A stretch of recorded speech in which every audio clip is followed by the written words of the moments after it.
ఆ యొక్క పడవ బద్దలైనంత పని అయిపోయింది. పడవ అటు ఇటు అటు ఇటు అటు ఇటు వాడ ఊగిపోతూ ఉన్నది. ఆ వాడ గందరగోళంగా ఊగిపోతూ ఉండగా సముద్రంలో గొప్ప తుఫాను రేగగా ఈ యొక్క వాడ చాలా బద్దలైనంత పని అయిపోతూ ఉంటే ఆ వాడలో ఉన్న వాళ్ళందరూ కూడా గందరగోళంగా భయపడిపోతున్నారు. ఇది రోడ్డు కాదు, రోడ్డు మీద నడిపే వాహనం కాదు, సముద్ర మధ్యలో ఒక గొప్ప తుఫాను వచ్చి ఆ వాడను గందరగోళ స్థితి చేస్తూ ఉండగా వీరందరూ చాలా భయపడి మరణిస్తామేమో అని అనుకున్నారు. అసలు ఏం జరిగింది? ఆ మరణిస్తామనుకున్న సమయంలో ఆ వాడలోంచి ఒక వ్యక్తిని తీసుకొచ్చి సముద్రములో పడవైగా ఆ పడవైగా ఏమైందంట, మొత్తము నిమ్మలపరచబడ్డది. స్తోత్రం. ఆగిపోయింది. ఈ వాడ నిమ్మలమైపోయింది. అప్పుడు దాకా ఊగిపోయింది, పడిపోయిందేమో, గందరగోళమైపోయిందేమో అనుకున్న ప్రజలందరూ కూడా ప్రశాంతంగా ఊపిరి పీల్చుకున్నారు. దేవుని ప్రియులారా, వాడలో ఉన్న వస్తువులన్నీ పడేశారు, వాడలో ఉన్న అన్ని పడవేశారు. అయినప్పటికీ కూడా దేవుని ప్రియమైనటువంటి వారు, దేవునికి స్తోత్రం. హల్లెలూయా. ప్రయాణించుచుండగా ఈ వాడ ఊగిపోచుండగా గొప్ప తుఫాను రేగా ఈ ప్రజలు భయపడి ఆ వాడలో ఉన్న ఒక వ్యక్తిని తీసి సముద్రంలో పడవేయగానే ఒక తిమింగలము పెద్ద మత్స్యమైనటువంటి చేప వచ్చి వారిని మింగివేసింది. అతనిని మింగివేసింది. అసలు ఏం జరిగింది? అక్కడ ఏం జరిగింది అని ఆలోచిస్తే దేవుడు ఒక వ్యక్తిని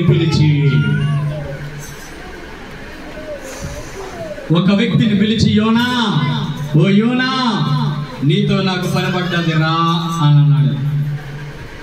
అనగానే ప్రభువా ఏంటయ్యా చెప్పు.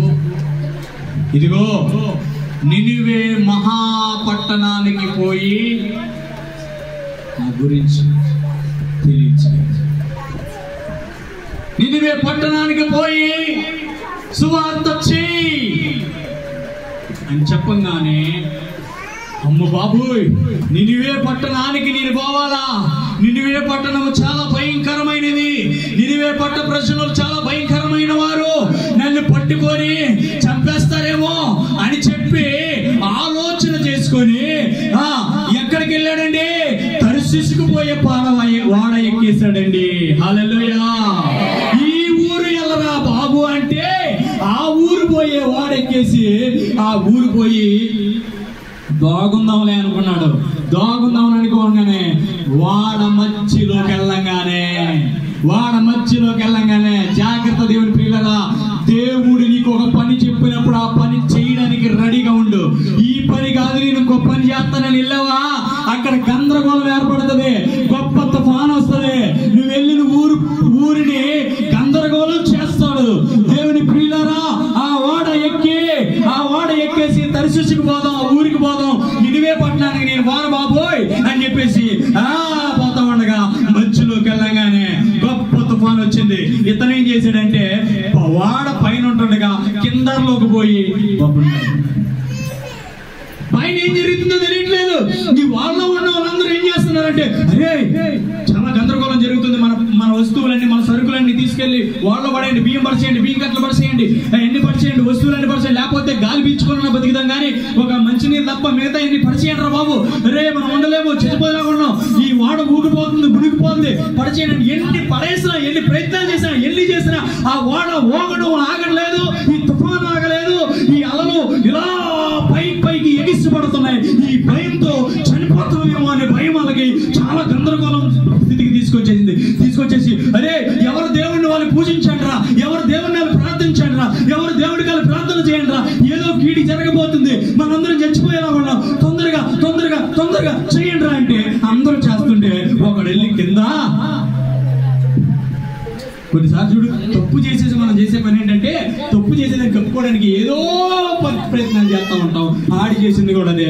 లోపల పోయి పడుకుంటే ఈ లోపు ఈ వాడ అధికారి వచ్చి, ఈ వాడ నాయకుడు వెళ్ళి, అరే బుద్ధి లేదురా నీకు, పైన ఏం జరుగుతుందో తెలుసా, ఎంత గందరగోళం జరుగుతుందో తెలుసా, ఏమిరా కిందకు వచ్చి పడుకున్నావు నువ్వు, రా పైకి రా అని చెప్పి పైకి తీసుకొచ్చి చూపిస్తే, అమ్మ బాబోయ్ ఇంత జరిగిపోతుందా అని చెప్పేసి అన్నారు. అప్పుడు రే ఇందులో ఎవడో ఏదో చేశాడు, ఏదో కీడు చేశాడు, ఏదో జరగబోతుంది అని అనగానే అప్పుడు ఈయనకి అర్థమైపోయింది, ఆహా మహానుభావుడిని నేనే.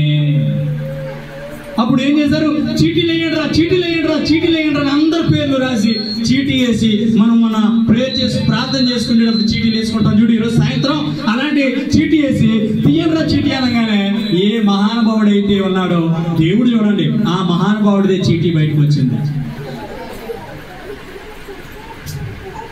ఒరే కిందకు పోయి పప్పున్నావేంట్రా, ఈ పాపం చేసింది నువ్వా, ఈ తప్పు చేసింది నువ్వా, నీ పేరేంటి, యోనా అండి, ఎక్కడి నుంచి వచ్చావు, మాదేమోనండి పలానా ఊరండి, మరి ఎక్కడికి వెళ్తున్నావు, తర్షీష్కండి.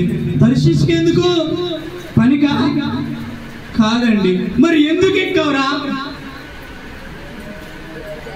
ఎందుకు ఎక్కువ చెప్పరా అంటే, అరే చెప్పుదామా చెప్పవా, చచ్చిపోయేలాగా ఉన్నాం మనందరం, తొందరగా చెప్పరా బాబు టైం లేదు. మరేమోనండి దేవుడేమో నన్నేమో నినివే పట్టణానికి వెళ్ళమన్నాడు, నినివే పట్టణానికి వెళ్ళి అక్కడ నా గురించి చెప్పరా అని చెప్పాడు. నేనేమో అక్కడికి వెళ్తే నన్ను చంపేస్తారేమో అని చెప్పి వచ్చేసాను. ఒరే నీ చావు మా చావుకు వచ్చింది కదరా నాయన, నీ ఏం చేయాలో నువ్వే చెప్పు, తీర్పు నువ్వే చెప్పు, ఇప్పుడు మేమేం చేయాలి, మేము నీతో పాటు చావాలా లేకపోతే ఏం చేయాలి చెప్పంటే, మరేమో ఏం చేస్తారంటే నన్ను చంపేయండి, అలాగా అక్కడికి వెళ్ళి చచ్చిపోవాలి, అక్కడికి వెళ్ళి చచ్చిపోయి ఏదో ఎక్కడే చచ్చిపోతాను, నన్ను తీసుకెళ్ళి సముద్రంలో పరిచేయండి అయ్యా. వాళ్ళకి మనసు అప్పట్లేదు, అయ్యో ఎవర్రా బాబు, నేను ఎలాంటి దేవుడిని నమ్ముకున్నానో తెలుసా, ఎలాంటి దేవుడు నన్ను వెళ్ళమన్నాడో తెలుసా, పై వచ్చిన చదవ నమ్మది వెళ్ళే చెప్తాడు ఆయన. ఆ దేవుడి గురించి గొప్పగా చెప్తాడు, గొప్పగా. స్తోత్రం, హల్లెలూయా హల్లెలూయా. చూడండి 6వ వచనం చదవండమ్మా. అప్పుడు వడనాయకుడు ఆయన వద్దకు వచ్చి, పోయి నిద్రపోతా నీకేమొచ్చినది, లేచి దేవుని ప్రార్థించు,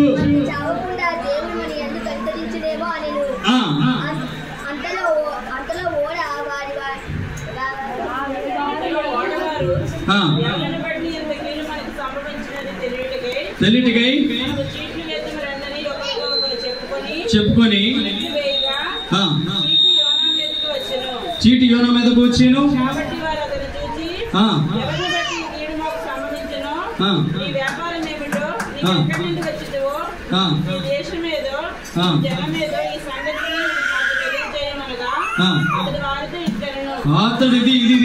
అతడు వారితో ఇట్లనెను, నేను హెబ్రీయుడను, సముద్రమునకును భూమికిని, జాగ్రత్తగానండి, సముద్రానికి భూమికిని సృష్టికర్త అయిన, జాగ్రత్తగా గమనించండి, సృష్టికర్త అయిన ఆకాశమందున్న దేవుడు, హల్లెలూయా.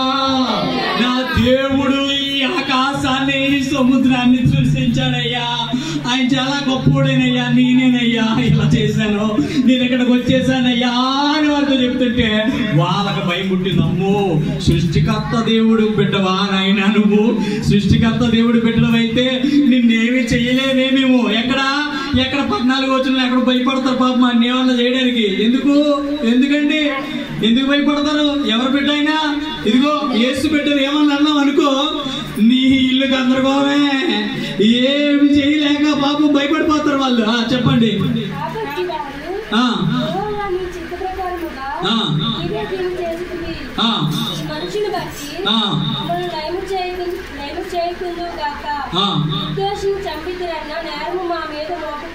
వాళ్ళు ప్రార్థన చేసేస్తున్నారు, ఏ చేయకు బాబు, ఇతరుల కనుక మేమేమన్నా చేసామే అనుకో మా పని అయిపోతే, అయ్యా మమ్మల్ని ఏమి చేయకయ్యా, అయ్యా దయచేసి మమ్మల్ని విడిచిపెట్టవా అని చెప్పేసి అంటే, అప్పుడు ఇతను ఏం చేశాడండి, బాబు మీరు ఎన్నాళ్ళు చచ్చుకోండి అయ్యా, నన్ను తీసుకెళ్లి సముద్రంలో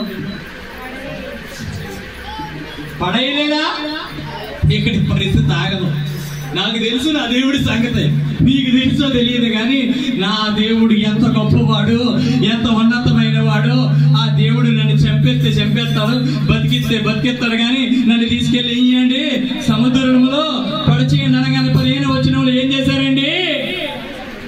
చదవండి. ఏం చేశారట? యోనాని సముద్రములో పడవేసి, హల్లెలూయా. సముద్రం ఏమైందట? ఆగిపోయింది. కొన్నిసార్లు మనమంతే, దేవుడు మన పట్ల పెట్టుకున్న ఉద్దేశాన్ని మర్చిపోయి, దేవుడు మన పట్ల పెట్టుకున్నటువంటి అభిప్రాయాన్ని మర్చిపోయి, ఆయన చిత్తాన్ని వదిలేసి, ఆయన ప్రేమను వదిలేసి, నా ఇష్టం వచ్చినట్టు నేను గంతిలేస్తాను, నా ఇష్టం వచ్చినట్టు నేను వెళ్ళిపోతాను, నా ఇష్టం అంటే ఆయన ఒక్కొక్క నీకు ఇష్టమైన స్తోత్రం. హల్లెలూయా. ఆయన నువ్వు ఎక్కడికెళ్ళు, ఏ దారికి వెళ్ళు, ఎక్కడుండు, ఆ కొండకి, ఈ అడవిలోకి వెళ్ళిపో, ఈ సముద్రంలోకి వెళ్ళిపో, ఎక్కడికి వెళ్ళిపోయినా దేవుడు నీకు ఆయన చిత్తం నీ మీద ఉంటే ఎక్కడికి వెళ్తావు నువ్వు? ఏమంటాడు ఆయన? ఎక్కడికి వెళ్తావు నువ్వు వెళ్ళడానికి వెళ్ళలేదు. స్తోత్రం. హల్లెలూయా. ఇప్పుడు యోనా ఎక్కడ ఏమయ్యాడు చెప్పండి? యోనా ఏమయ్యాడు? సముద్రంలో పడవేయబడ్డాడు. నీ దేవుడు ఎంత గొప్పడో చూడు. నువ్వు దేవుడి మాట విన్నా వినకపోయినా, నీ దేవుడు ఎంత గొప్పడో. సముద్రంలో పడేయంగానే అక్కడ పని అయిపోయింది. ఏమైపోయింది? పని అయిపోయింది. కానీ నీ యేసయ్య సముద్రంలో పడేసిన తర్వాత కూడా ఆయన ఒక పని చేశాడు. ఏ పైనో తెలుసా? చదవండి.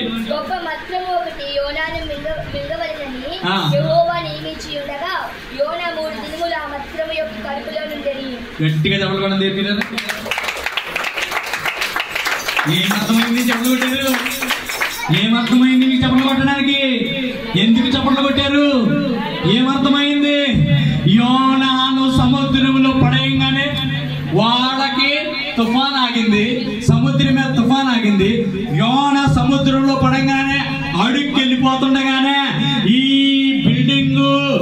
బిల్డింగ్ ఉంది చూసారా, ఇంత చేప వచ్చింది, ఇంత మత్స్యం వచ్చింది, ఇంత తిమింగలం వచ్చింది. ఈ తిమింగలం వచ్చి ఈ చూడండి, ఈ లోపల ఉంది ఈ ప్లేసు, ఇదంతా తన కడుపు, ఇదంతా చేప, అదంతా బుర్ర. అయితే చూడండి, ఆ చేపతో దేవుడు అన్నాడట, అమ్మ ఏదైనా నీతో పని పడ్డది, ఇదిగో నా బిడ్డ ఉన్నాడు చూసావా, నా మాటలు కూడా మారిపోయాడు, ఆడు పడతాడు, పడంగానే మింగే. ఎంత ద్రోహం చేస్తావయ్యా యేసయ్యా, నిన్ను నమ్ముకున్నందుకు, నీ మాట లేనందుకు ఎంత ద్రోహం చేస్తావా? చేపను పిలిపించి మింగేమని చెప్తావా? అంత దారుణమైన పని ఇది. ఎవరికన్నా న్యాయమైన చెప్పండి? యేసయ్యని నమ్ముకున్నందుకు యేసయ్య ఓడలో నుంచి సముద్రంలో పడేసిన తర్వాత చేపకి ఎంత దారుణం అండి.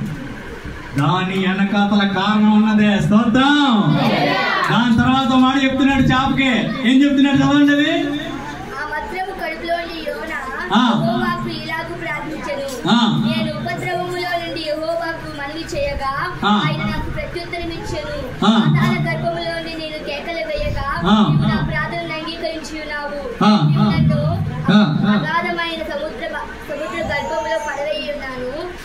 చాలు నేను చెప్పేస్తాను. హల్లెలూయా, హల్లెలూయా. ఈ చేపతో ఏమన్నాడో తెలుసా? బుజ్జి తల్లి, అమ్మా నా బుజ్జి, అమ్మా నా చిన్న తల్లి, నువ్వు చేయాల్సిన పని ఏంటో తెలుసామా?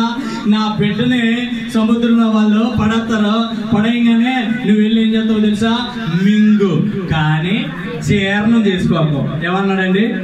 జీర్ణం. అప్పుడు చేప అన్నది, ప్రభువా, మనిషి సైతం ఏదన్నా తినేస్తే జీర్ణం చేసుకునే శక్తి నాదా? చెప్పండి. మనం ఏదన్నా తింటే జీర్ణం మనం చేస్తామా? లోపల చేయం కదా. మరి ఎవరు చేస్తారు? దేవుడు ఏర్పరిచినటువంటి యాసిడ్స్ వచ్చి జీర్ణం చేస్తాయి. ప్రభువా, నాకు కాదు, నువ్వు చెప్పాల్సిందే. లోపల ఉన్న వాటిలన్నింటినీ కంట్రోల్లో పెట్టు. ఏం చేయాలి? కంట్రోల్. అప్పుడు యేసయ్యా నీ కడుపులో ఉన్న యోనా ఏమి కాకుండా నీకు నేను ఆజ్ఞాపిస్తున్నాను, నా మాట నువ్వు విను, పో మింగు అనగానే మింగేసింది. ఆడి కడుపులో ఎంత బాగున్నాడో తెలిసి లోపలికి వెళ్ళి ఇలా చర్చిలో కూర్చున్నట్టున్నాడు. ఈ రోజు మీరు కూర్చున్నారు చూసావా, అలా కూర్చొని ప్రభువా ఏంటి ప్రభు నేను జీర్ణం అయిపోవట్లేదా, నీ చచ్చిపోవట్లేదా, ప్రభువా నన్ను కాపాడు, నన్ను కాపాడు, నేను తప్పే చేశాను, నువ్వు వెళ్ళమన్న దగ్గరికి వెళ్తాను ప్రభువా, నేను వెళ్ళమన్నా. ఒరే నీవు ప్రార్థించినా ప్రార్థించకపోయినా, నా మాట విన్నా వినకపోయినా నువ్వు నా బిడ్డవే. నేను వదిలిపోతాను అనుకున్నావా? నిన్ను కాపాడుకుంటాను, నిన్ను కాపాడుకుంటా, నేను చంపను. ఈ చేప 3 రోజులు ప్రయాణం చేసి ఎంత దూరం వెళ్ళిపోయాడు చూడండి. 3 రోజులు ప్రయాణం చేసి నినివే పట్టణమును నడివొద్దున పడేసి నన్ను తీసుకెళ్ళి ఎక్కడికి వెళ్ళాలో, దేవుడు ఎక్కడికి వెళ్ళమన్నాడో అక్కడ తీసుకెళ్ళి అక్కడ పడే. మీరు సింగారంలో ఎందుకు పుట్టాను, ఈ అగడుపులు ఎందుకు పుట్టాను, డబ్బులు నలుగుడుపులు పుట్టావా అని అనుకున్నావు చూసావా. ఇక్కడ పుట్టాలని ఆయన గర్భంలో వేసి ఇక్కడే నిన్ను నియమించాడు. స్తోత్రం, హల్లెలూయా. యేసయ్యకి తెలుసండి, యేసయ్యకి తెలుసు నువ్వు ఎక్కడ ఉండాలో, ఏం చేయాలో, ఎక్కడ ఎలా ఉండాలో. నువ్వు ఆయన మాట్లాడకుండా తోక చాడించావనుకో, తోక కత్తిరించి అక్కడ పంపిస్తాడు. స్తోత్రం, హల్లెలూయా. గట్టిగా యేసయ్యకి తెలుసు నువ్వు మాట వినకపోయినా ఆయనకి తెలిసి ఎక్కడికి తీసుకెళ్లాలో నిన్ను అక్కడికి తీసుకెళ్ళి.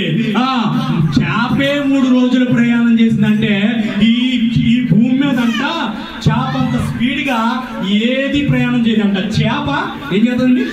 చేప చాలా స్పీడ్ గా ప్రయాణం చేద్దంట. ఆకాశంలో ఎగిరే గాలిపటం కన్నా, ఆకాశంలో ఎగిరే హెలికాప్టర్ కన్నా, ఏరోప్లేన్ కన్నా, ఫ్లైట్లు ఎన్ని కన్నా, భూమి మీద వెళ్ళే ట్రైన్ కన్నా, భూమి మీద వెళ్ళే అంబులెన్స్ కన్నా, భూమి మీద వెళ్ళే కార్ల కన్నా, లారీల కన్నా, ఆకాశంలో మధ్యలో గాల్లో ఎగిరే పక్షుల కన్నా చేపంట చాలా స్పీడ్ గా వెళ్తుందంట. అంటే అంత స్పీడ్ గా వెళ్ళినటువంటి చేప 3 రోజులు ప్రయాణం చేసిందంటే ఎంత దూరమో ఆలోచించండి, ఎంత దూరమో ఆలోచించండి. ఎంత దూరమైనటువంటి ప్రయాణము చేప 3 రోజులు ఏమి తినకుండా, తాగకుండా, గాలి పీల్చుకోకుండా, ఆకలితో ఉండి లోపల ఒక మనిషిని పెట్టుకొని ప్రయాణం చేసింది. దేవుడి ఆజ్ఞ, దేవునికి మహిమ కలుగును గాక. హల్లెలూయా. దేవుడు ఆజ్ఞాపించాడా, నువ్వు ఎంత తోక జాడించినా, ఎక్కడికి పరిగెత్తినా, ఎక్కడికి వెళ్ళినా ఆయన వదలడు. బాబు నువ్వు ఎక్కడ కదా ఉండాల్సిందే. హల్లెలూయా, హల్లెలూయా. నువ్వు దేవుడు వద్దు అని అన్నాడు, నువ్వు వెళ్ళి చాలా కొట్టి దగ్గర కూర్చున్నావు, దేవుడు వచ్చాడు, బాబు నువ్వు ఎక్కడ కాదు ఉండాల్సింది అక్కడ. స్తోత్రం, హల్లెలూయా, హల్లెలూయా. పాపం చేసి ఏరియాకి వెళ్ళావు, పాపం చేద్దామని అక్కడ ఉన్నావు, అక్కడికి దేవుడు ఏదో ఒక రూపంలో వచ్చాడు, ఎవరినో పంపించాడు. అయ్యా అమ్మా నువ్వు ఇక్కడ కాదు, ఇక్కడ కాదు ఉండాల్సింది, నీ ప్లేస్ ఇక్కడ కాదు. నువ్వు ఎప్పుడు నా దగ్గర ధైర్యంగా సిగ్గుపడకుండా ఉండాలి. నా దగ్గర ఎవరి ముందు కూడా తల వంచకూడదు. నువ్వు నా బిడ్డవే, ఎవరి ముందు తల వంచకూడదు. నీ ప్లేస్ ఇది కాదు, నీ స్థలం ఇది కాదు. ఇలాంటి స్థలంకి వచ్చావు ఎందుకు? ఇక్కడున్నావేమమ్మా, నీ ఆరోగ్యం పాడు చేసుకోకు. అయ్యా నువ్వు ప్రాంతి దగ్గర కూర్చొని నీ ఆరోగ్యం పాడు చేసుకోకు. ఎందుకు? నీ ఆరోగ్యం అన్ని ఎంత చక్కగా ఇచ్చానో తెలుసా? ఏం చేశానండి? నీకు అన్ని ఎంత చక్కగా ఇచ్చానో తెలుసా? ఎంత చక్కగా ఏర్పాటు చేశానో తెలుసా? లోపలన్నీ ఎంత, ఎక్కడ ఏమి అమర్చాలో, ఎక్కడ ఏది ఉండాలో, ఎక్కడ ఏది పెట్టాలో ఎంత చక్కగా పెట్టానో తెలుసా? ఎందుకు పాడు చేసుకుంటున్నావు? ఎందుకు పాడు చేసుకుంటావు? అది పాడు చేసుకోవడం వల్ల నీ పరిస్థితి ఏమవుతుందో తెలుసా? నీకు ఇంత ఆరోగ్యాన్ని ఇచ్చాను, ఇంత ఆనందాన్ని ఇచ్చాను, ఇంత ఫ్యామిలీని ఇచ్చాను, ఇంత కుటుంబాన్ని ఇచ్చాను. ఆ కుటుంబాన్ని జాగ్రత్తగా చూసుకోవాలి కదా నువ్వు. బిడ్డ ఈ రోజు నుంచి గుర్తుపెట్టుకో, నీ ఇంట్లో సమస్య ఏందో ఇంటికి వెళ్ళాక రాసుకో. ఆ సమస్యను రాయి. గోడ మీద రాస్తావు, పుస్తకం మీద రాస్తావు, ఎక్కడ రాసుకుంటావో, నీ డైరీలో రాసుకుంటావో, నీ పర్సనల్ డైరీలో రాసుకుంటావో, నువ్వు ఎక్కడ రాసుకుంటావో రాసుకో. ఇదిగో ప్రభువా నాకు ఇది సమస్య, ఈ సమస్య నా పేకల మీదకి రాబోతుంది. ఎన్నాళ్ళు నీ మాట వినలేదు, ఈ రోజు నుంచి నీ మాట వింటాను. యోనా ఎన్నాళ్ళు మాట వినలేదు, మత్స్యం కడుపులో ఉండి ప్రార్థన చేస్తున్నావు. ఇప్పుడు ఈ రోజు నువ్వు ఎక్కడుండి ప్రార్థన చేస్తున్నావో తెలుసా? నువ్వు రాసుకున్నావు. అప్పుల బాధ, ఇబ్బందా, కష్టాల, సమస్యల, ఫ్యామిలీ సమస్యల, ఏదైనా ఎక్కడుండి రాసుకున్నావో తెలుసా? చేప కడుపులో ఉండి రాస్తున్నావు. జాగ్రత్త. చేప కడుపులో ఏం ప్రార్థన చేశాడండి? చేప కడుపులో చేసిన ప్రార్థన చెప్పు. నేను ఉపద్రవంలో నుంచి యెహోవాకు మనవి చేయగా ఆయన నాకు ప్రత్యుత్తరం ఇచ్చాడు. దేవుడు నాకు ఉత్తరం ఇచ్చాడు. పాతాళ గర్భములోని కేకలు వేయగా నా ప్రార్థన అంగీకరించున్నావు. హల్లెలూయా, హల్లెలూయా. పాతాళ గర్భములో నువ్వు ఎక్కడున్నావో తెలుసా? పాతాళ గర్భములో సహోదరి సహోదరుడా, నువ్వు పాతాళ గర్భములో ఉన్నావు, పాపములో ఉన్నావు, నరకములో ఉన్నావు. అక్కడ నువ్వు చేసిన ప్రార్థన బుక్ మీద రాసుకొని చేసిన ప్రార్థన 2025లో నీ జీవితంలో ఈ రోజు నుంచి నువ్వు పాతాళ గర్భం నుంచి బయటికి రాగానే, ఈ రోజు నుంచి పాపము నుంచి నువ్వు బయటికి రాగానే, ఈ రోజు నుంచి ఆ పాపమును విడిచిపెట్టి బయటికి రాగానే నువ్వు రాసుకున్న రాత చెరపబడుతుంది. దేవుడు చెరిపోతున్నాడు. ఎందుకో తెలుసా? నువ్వు ఏ రాత రాసుకున్నావంటే, అయ్యా ఈ కష్టమును మొయ్యలేకపోతున్నానని నువ్వు రాసుకుంటే దాన్ని 2025లో క్లియర్ చేయబోతున్నాడు. దేవుడు గట్టిగా చెప్పడం చేస్తున్నా. గర్భంలో నుంచి ప్రార్థన చేస్తున్నావు. ఇన్ని రోజుల నుంచి ఎన్నో పాపాలు చేసావు. ఇన్ని రోజుల నుంచి దెయ్యం చేతుల తప్పులు చేసావు. ఇన్ని రోజుల నుంచి దేవుడు వద్దన్న క్రియల్లో ఉన్నావు. ఇన్ని రోజుల నుంచి దేవుడు వద్దన్న ప్లేస్కి వెళ్ళావు. దేవుడు ఉండొద్దన్న స్థలంలో ఉన్నావు. ఈ రోజు ఆ స్థలంలో ఉండడం వల్ల నిన్ను సముద్రంలో పడేశారు. చేప మింగింది. పాతాళ గర్భంలో ఉన్నావు, మునిగిపోయావు. ఎటు నుంచి చూసినా బాధలే, ఎటు నుంచి చూసినా ఇబ్బందులే, ఎటు నుంచి చూసినా అప్పులు, ఎటు నుంచి చూసినా కష్టాలు, ఎటు నుంచి చూసినా ఆరోగ్యం, అనారోగ్యం, ఇవన్నీ నిన్ను దాడి చేస్తున్నప్పుడు నువ్వు ప్రార్థన చేస్తున్నావు. అయ్యా నన్ను చూడవా అంటే ఆయన ఎప్పుడూ చూస్తున్నాడు. నువ్వు ఏ ఊరు వెళ్తున్నావో చూశాడు, ఏ ఊరు వెళ్ళమన్నాడో చూసావు, ఏ ఊరు వెళ్తున్నావో చూశాడైనా, నువ్వు ఎక్కడున్నావో చూశాడు. ఆ చూశాడు కాబట్టి నీ మీద తుఫాను రప్పించాడు. ఆ తుఫానును నిన్ను విడిపించాలంటే పాతాళ గర్భంలోకి నువ్వు వెళ్ళాలి. వెళ్ళిన తర్వాత ప్రార్థన చెయ్యంగానే హల్లెలూయా, హల్లెలూయా. యేసయ్యా ఎంత గొప్ప దేవుడు. Thank you Jesus. చేప కడుపులో యోనా, ఈ భూమి మీద పాపాల్లో నేను ఒకటేనయ్యా. యోనాను జ్ఞాపకం చేసుకున్న దేవుడు నన్ను జ్ఞాపకం చేసుకోవా? నేను కూడా యోనానే. చెప్పు.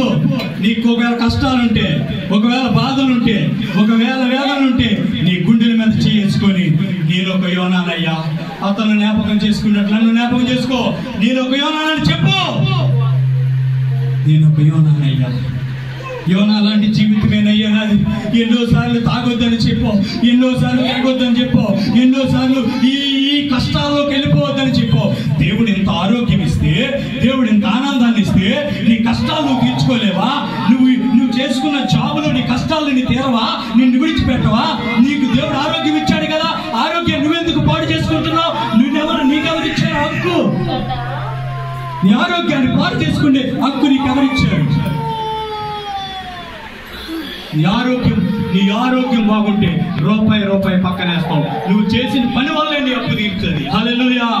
నువ్వు చేసిన పని వల్లే. నువ్వు ఎంత తెచ్చుకుంటావో అంత పక్కన పెట్టు. ఎంత తింటావో అంత తిని కొంత పక్కన పెట్టు. నీ అప్పు తీరకపోతే నన్ను అడుగు. దేవునికి స్తోత్రం. నీ సమస్యని ఇంటి నుంచి బయటికి వెళ్ళకపోతే నన్ను అడుగు. దేవుడు అన్ని ఆరోగ్యాన్ని భాగిస్తే ఓ పక్క నుంచి అది తీర్చకపోగా ఆరోగ్యాన్ని పాడు చేసుకుంటున్నావు. యోనా నీ కోసమే మాట్లాడుతున్నాడు దేవుడు. హల్లెలూయా. యోనా, ఒక జోనా, నీతో దేవుడు మాట్లాడుతున్నాడు. ఈ రోజు నుంచి నీ పాప మురికి జీవితాన్ని విడిచిపెడితే చేప కడుపు నుంచి బయటపడతావు. నినివే పట్టణానికి ఎక్కడికి వెళ్ళమన్నాడో దేవుడు. హల్లెలూయా. దేవుడు ఎక్కడికి వెళ్ళమన్నాడో అక్కడికి వెళ్ళాడు. ఏం చేయమన్నాడో అది చెయ్యి. తప్పకుండా నీ సమస్య తీరుతుంది. ఎవరు రారు ఈ సమస్య తీర్చడానికి. ఎవరి వల్ల కాదు, నీ వల్లే సాధ్యం. ఎవరి వల్ల కాదు, నువ్వే యోనావే. ఎస్, నేనే యోనాను ప్రభువా, నేనే యోనాని. నేను ఎక్కడ మొదలయ్యాను, ఎక్కడికి వెళ్ళాను, ఎక్కడ నా జీవితం తుఫానుగా మారింది, ఎక్కడ తుఫాన్లో నేను మునిగిపోతున్నాను, ఎక్కడ తుఫాన్లో నేను కొట్టుకుపోతున్నాను, ఎక్కడ తుఫాన్లో నేను ఉన్నాను, ఆజ్ఞాపించు ప్రభువా, ఆజ్ఞాపించు. చేపల చైతము నువ్వు ఏం చేసావు? ఆజ్ఞాపించావు. నా జీవితం కొరకు అయ్యా నేనే తీర్చుకుంటాను. ఎవరి వైపు చూడను. ఎక్కడ అప్పు తెద్దామా, ఈ అప్పుని తప్పడానికి ఇంకెక్కడ తెద్దామా, దీన్ని మార్చడానికి ఇంకెక్కడ తెద్దామా, దీన్ని ఆపడానికి 2 రూపాయలు దాన్ని ఆపడానికి 5 రూపాయలు తెచ్చి 5 రూపాయలు ఆపడానికి 10 రూపాయలు తెచ్చి 10 రూపాయలు ఆపడానికి 20 రూపాయలు తెచ్చి ఈ వడ్డీలు పెరిగి సమస్యలు పెరిగి మధ్యలో కురిక్కుపోతున్నావా? ఓ పాతాళ గర్భంలో ఉన్న సహోదరుడా, యోనాను జ్ఞాపకం చేసుకున్న దేవుడు ఈ రోజు నిన్ను కూడా జ్ఞాపకం చేసుకోబోతున్నాడు.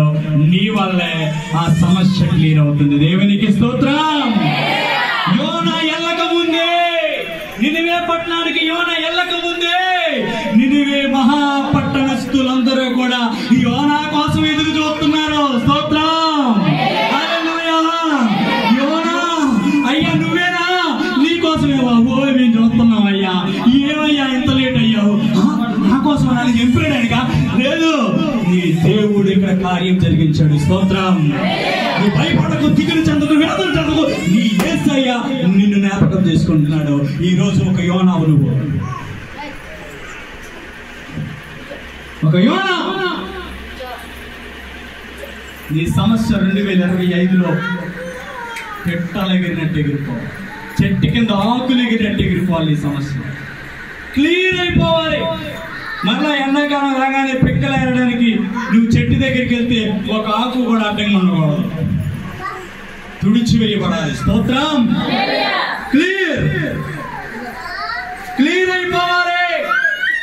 మామిడి చెట్టు దగ్గర మామిడి పళ్ళు ఏరాలంటే, నువ్వు మామిడికాయలు ఏరాలంటే మామిడి చెట్టు కింద సంవత్సరం అంతా పడ్డ ఆకులన్నీ కూడా తుడిచివేయబడాలి, క్లీన్ చేయబడాలి, క్లియర్ అయిపోవాలి.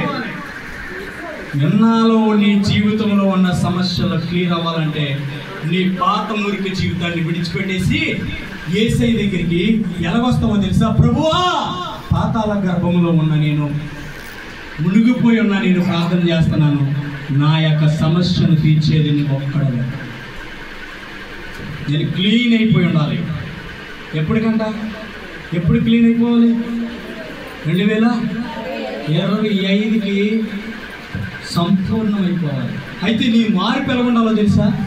నీ మార్పు ఎవ్వడు ఊహించని రీతిగా ఉండాలి. స్తోత్రం. ఎవరు ఊహించకూడదు. ఏంటది? ఎవరు ఊహించకూడదు నీ జీవితంలో వచ్చిన మార్పు. అరే ఏంటరా ఇంతలా మారిపోయాడు, ఏంటమ్మా ఇంతలా మారిపోయింది?